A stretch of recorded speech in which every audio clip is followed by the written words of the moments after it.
Medyo na-miss ko rin yung mga ganitong klaseng topic, no? Yung mga ganitong interesting topic, mga kapatid, na tinatalakay natin before. Kasi ngayon medyo na-focus tayo sa usaping West Philippine Sea. So ngayon mga tol, muli magbibigay tayo ng reaction video dito sa isang video ni Random Pinas na nakaagaw ng ating atensyon, mga tol. Pero bago yan ay pinopromote ko muna, wag niyong kalimutan mag-subscribe kay Random Pinas para sa mga ganitong klaseng topic. Napakagaling po nito mag-storytelling, napakaganda ng kanyang YouTube channel, mga tol. Para sa mga ganitong klaseng topic, mga tol, wag niyong kalimutan mag-subscribe sa kanyang YouTube channel. Yung YouTube channel niya, ilalagay ko ang link sa may description sa ibaba, no? Tulad na lamang nitong topic na pag-uusapan natin ngayon. Bagong discovery, misteryosong istruktura sa ilalim ng pyramid. Sabi nga sa iba, mga tol, may may hidden city, no, sa ilalim ng pyramid, mga tol. Ano tong bagong tuklas na to, bagong discovery? Sabi rito sa description, may bagong controversial na tuklas sa ilalim ng Giza Pyramid sa Egypt.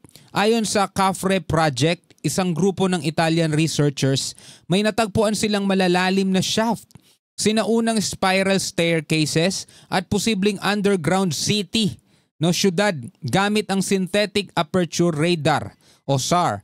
Totoo nga ba ang sinasabing Halls of Amenti o isa lang itong malaking hoax? Yun ang ating aalamin, mga kapatid, no? Sabi rito sa video na ito, tatalakayin natin ang mga detalye ng Khafre Project, teknolohiyang ginamit sa pagtuklas, reaksyon ng mga eksperto tulad ni Dr. Zahi Hawass, bakit hindi ito inaprubahan ng Egyptian government o bakit nga ba? Yan ang ating aalamin.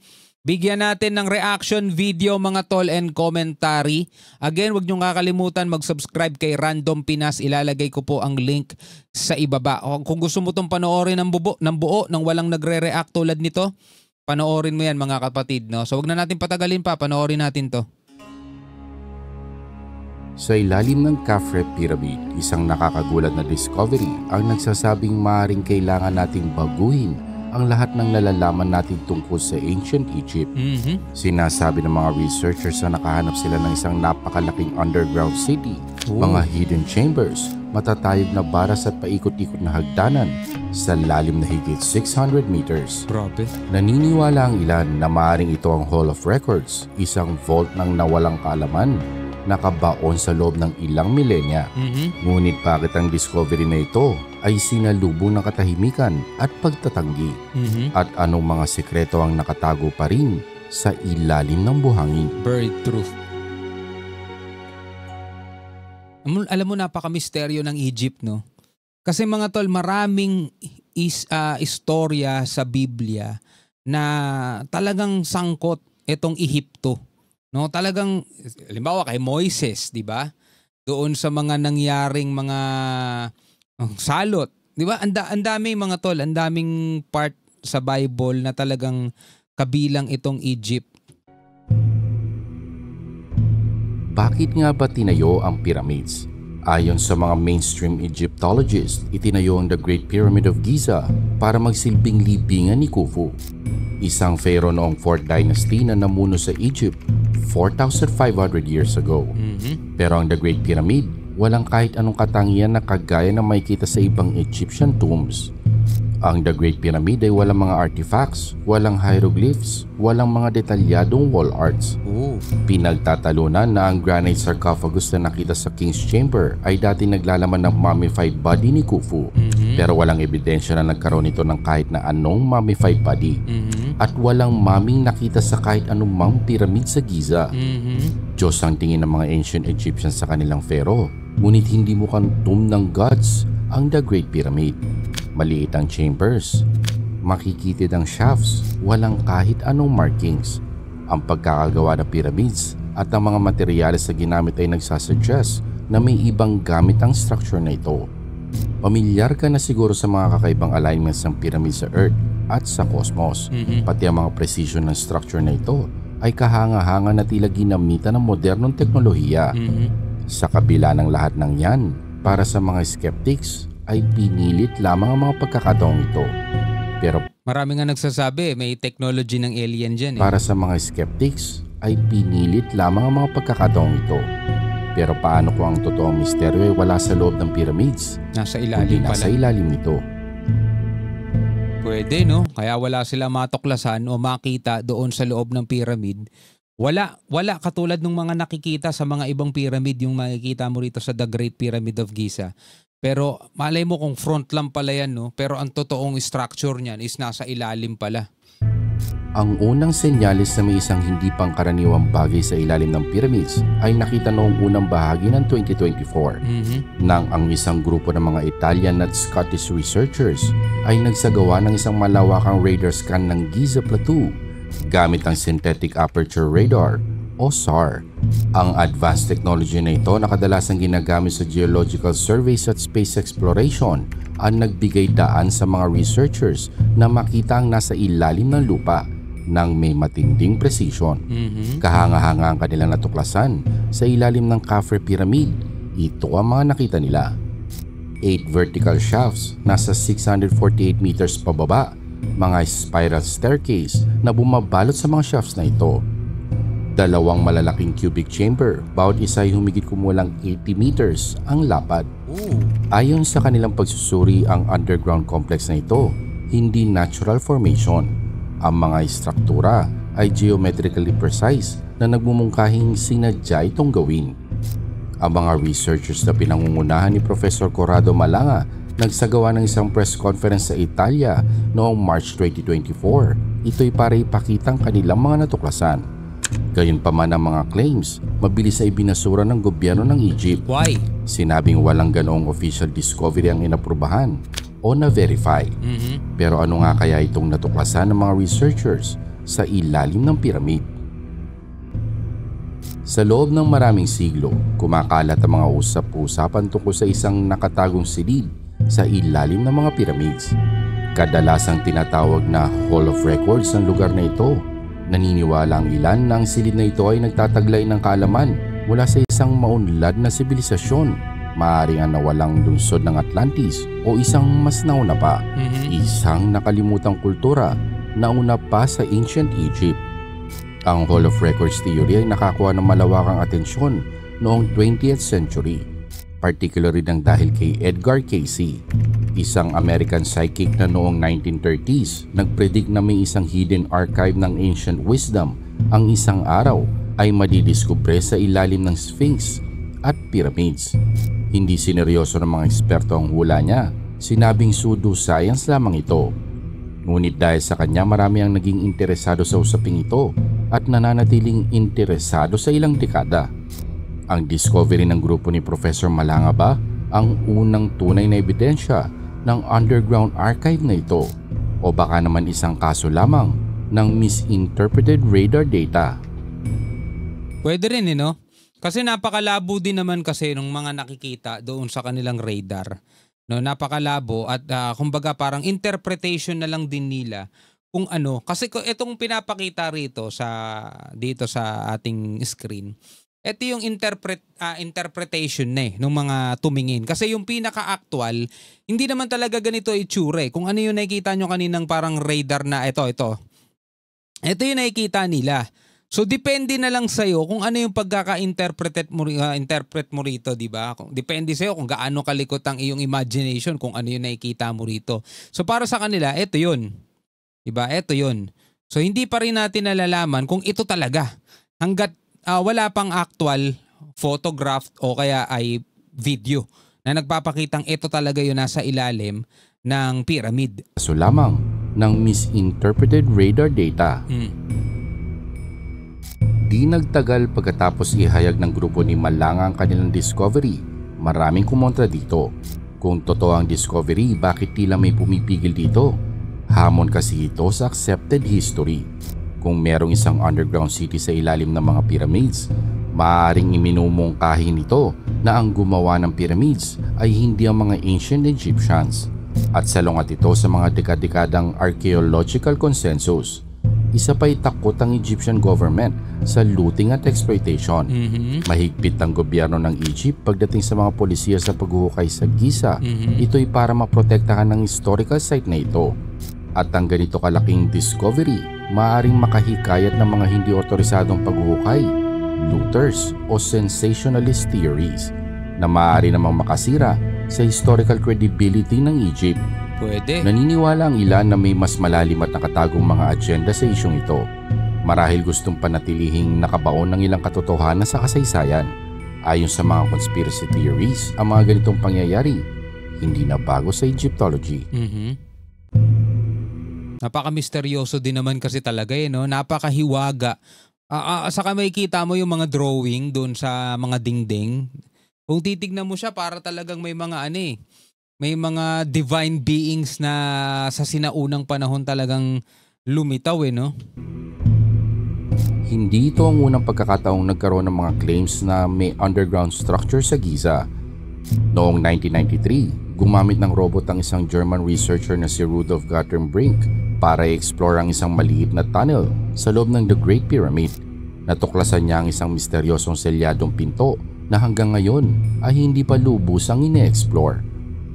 Noong 1996, iniulat ng British archaeologist na si Andrew Collins na nakakita siya ng ebidensya ng isang malawak na network ng underground tunnels sa ilalim ng Giza.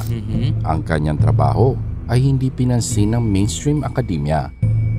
Noong 2017, ang Scan Pyramids Project ginamit ang muon tomography, isang particle physics technique para makita ang isang napakalaking void sa loob ng The Great Pyramid, na kilala ngayon bilang Scan Pyramids Big Void. Big Void. Ang layunin ng silid na ito, nananatiling unknown.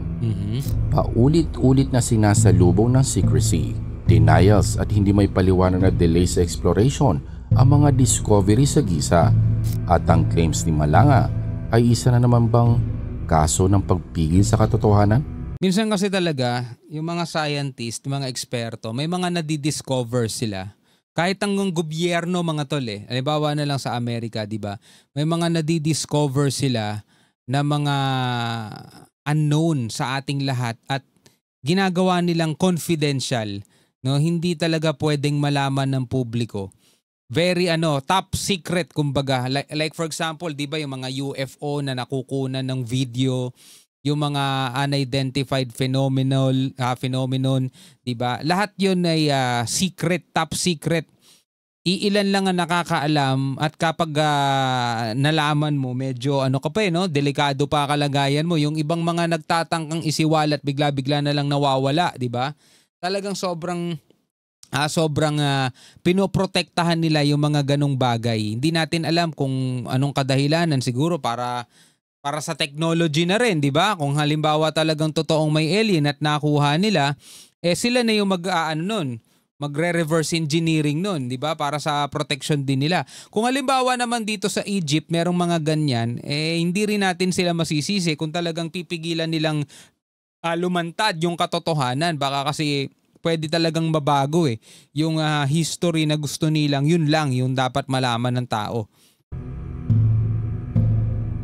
Si Dr. Zahi Hawass, isa sa pinakaprominenteng boses sa Egyptian archaeology, sinabing fake news ang report. Sa isang official statement, ito ang kanyang sinabi. There are no hidden cities beneath the pyramids. No radar studies have been conducted inside the pyramid, and no such findings have been approved by the Egyptian authorities. Ang iba pang eksperto tulad ni Professor Lawrence Conyers, isang dalubhasa sa radar archaeology, duda din sa discovery. Sinabi ni Codier na imposible para sa ganoong teknolohiya na makapenetrate ng ganun kalalim. Maaring mali ang interpretation o exaggeration lamang. Idinagdag pa ni Conier na ang tanging paraan na mapatunayan ng authenticity ng discovery ay ang magkaroon ng targeted excavation. Yun lang talaga, di ba? Kasi kung halimbawa mga radar na yun, depende kasi kung paano mo nga i-interpret. Tulad ng sinabi ko kanina, mapuproof mo lang yan o bibigyan mo lang talaga ng pruweba kung mag-e-excavate ka dyan o maghuhukay ka talaga. At makikita mo yon ng actual yon. Doon talaga masasabi mong oo nga. Ang dating kaso ang tanong, papahintulutan kaya nila? Egyptian Minister of Antiquities na si Mamdouh Al-Damati sinabing baseless sa mga claims. Sinabi niyang sa mga documented research, walang kahit anong bakas na may ganito kalaking structures sa ilalim ng pyramids. Ipinaliwanag niya na dekada-dekada ng pinag-aaralan at ine-excavate ang pyramids at ang paligid ito. at walang ebidensyang susuporta sa claims ni Malanga. Ang Egyptologist at dating Director General ng Giza Pyramids Area na si Hussein Abdel Bazir sinabing ang study kulang sa pinaka-basic standards ng isang proper scientific research. Ang kahit anong scientific discovery kailangan ma-publish sa isang reliable na scientific journal pagkatapos ng isang peer review. Ang nangyari lamang kasi ay isang press conference at press release ng walang scientific paper na maaaring i-peer review. Sinabi niya na mga geophysical technique tulad ng GPRS o seismic analysis ay maaari lamang mag-survey ng limitadong lalim. Ang claims ng pagkakaroon ng malalaking instruktura sa lalim na 600 meters ay science fiction at hindi batay sa anumang katotohanan. Ayon yan kay Bazir. Tulad na lamang ng halimbawa mga nadidiscover nating mga bagong planeta. Diba may mga picture, may mga model na rin na ipinapakita, diba mga alien planet. Pero malabo tayong makakuha ng actual picture nun, mga tol. Kasi yung layo niya, kung i-imaginein mo yung layo niya, malulula ka talaga, hindi kakayanin ng utak nating isipin kung paano nadidiscover ng ating mga makabagong teknolohiya, like for example yung mga telescope natin, yung James Webb Telescope, na madiscover mga tol yung mga gas, yung mga particles, yung mga nandoon sa planetang yon para masabi nating may buhay dyan. Kasi imagine mo mga tol kung gaano kalayo yun, sobrang layo talaga, as in, na tipong pag nilakbay mo siya ng spaceship, nakasakay ka sa spaceship na kasing bilis ng liwanag, no? Kapag nakasakay ka sa ganong spaceship, mararating mo pa siya ng daang-daang taon, daan-daang libong taon, lalo na kung sobrang layo. Ganong katagal mga tol. Tapos biruin mo, pag napakalayo na nga, no, mismong planetang yun, galikabok na lang yung laki siguro kung makikita pa rin sa telescope. Pero nade-detect pa rin ng telescope yung mga hindi na rin kayang makita ng ating naked eye. 'Di ba? Yung mga particles na nandoon, hindi na nga natin makikita yun ng harapan eh. Kailangan mo na i-microscope pero nade-detect pa nung James Webb Telescope. Kaya yung ginagamit nila mga tol sa science talagang sobrang napakahirap unawain, napakahirap intindihin. Nasa imagination na lang talaga natin mga tol, no?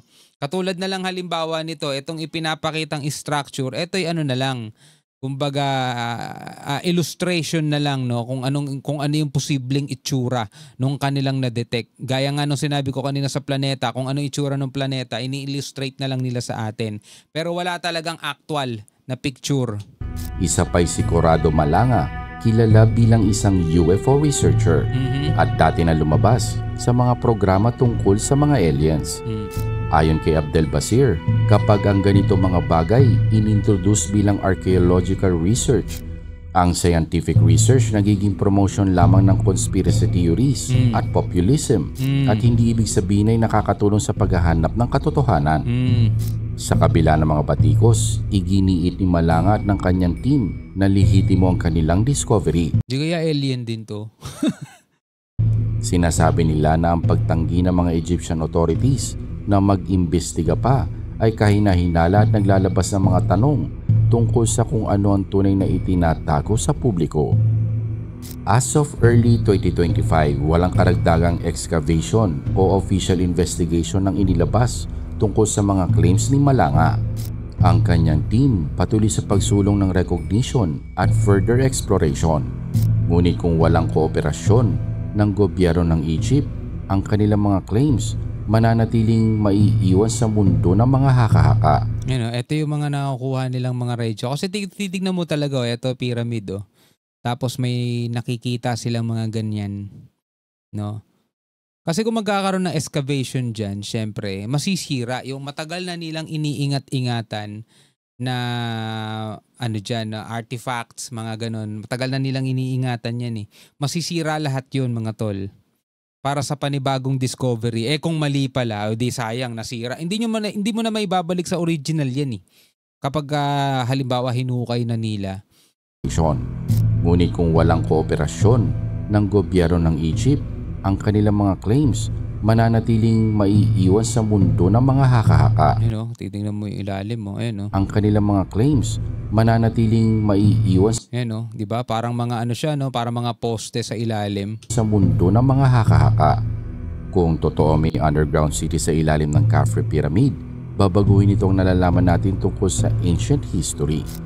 Ngunit hanggang sa hindi isinusuko ng mga buhangin ng Giza ang sikreto nito, mga tanong lamang ang maiiwan sa atin. Hindi nga natin alam mga tol kung darating pa ba ang panahon na matutuklasan talaga natin kung para saan itong pyramid na to, bakit itinayo. Kasi yung iba libingan daw, oo, pero tulad nga ng sinabi kanina, walang bakas na ito'y ginamit bilang libingan. So anong purpose nito? At saka yung alignment niya na talagang nakatutok din dun sa alignment ng tatlong bituin. Bakit ginawa yon? At saka sa ganong klaseng panahon, di ba? Paano nila magagawa na talagang pantay na pantay sila dun, di ba? Kaya iniisip nila na ito'y may teknolohiya may teknolohiya ng alien, mga tol. Ano ba talaga ang nasa ilalim ng mga pyramids? At bakit nila determinado ang mundo na panatilihin itong nakalibing? Ang tanong, darating pa nga ba ang panahon, mga tol, na matutuklasan talaga natin at mabibigyan natin ng matinding pruweba, diba? Na nung unang panahon, nung mga panahon na yan, talagang may mga pumunta ritong mga alien, advanced civilization. Kasi kung usapang anghel, kung usapang mga sugo mula sa Diyos, kung usapang mga divine beings, yes, diba? Tayo'y binisita noong mga unang panahon. At yan ay nakasulat sa banal na kasulatan. Nakasulat yan mga tol. Nagsusugo ang Panginoong Diyos ng kanyang mga anghel para magbigay ng mensahe, magpadala ng mensahe kay Noah, diba? Kay Maria na nanay ni Jesus, na kay Lot, diba? Doon sa Sodom at Gomorrah bago tawag dito. Lipulin. Diba? May maraming mga pagkakataon sa Bible na nababanggit na ang Panginoong Diyos nakikipag-communicate sa tao sa pamamagitan ng aktwal at saka na pagsusugo. Kasi 'di ba kay Moises nakipag-usap sa kanya ang Panginoong Diyos doon sa taas ng bundok sa pamamagitan ng apoy, binigay sa kanya yung 10 Commandments. Diba? Tapos nagpagawa rin siya ng covenant. Ang tawag dito? Ark of the Covenant. Pinalagyan niya pa nga doon ng mga rebulto ng kerubin ata yung nandun sa ibabaw. No, pero dito mga tol, kung ano man yung nasa ilalim talaga ng pyramid, hindi natin alam kung yan ay matutuklasan pa natin. O baka kung tatagal pa ang mundo, kung hindi pa sisirain ng tao tong mundo, baka pagdating ng panahon, di ba? No, bilang isang Pilipino at bilang isang tao sa daigdig na to, ano masasabi mo dyan?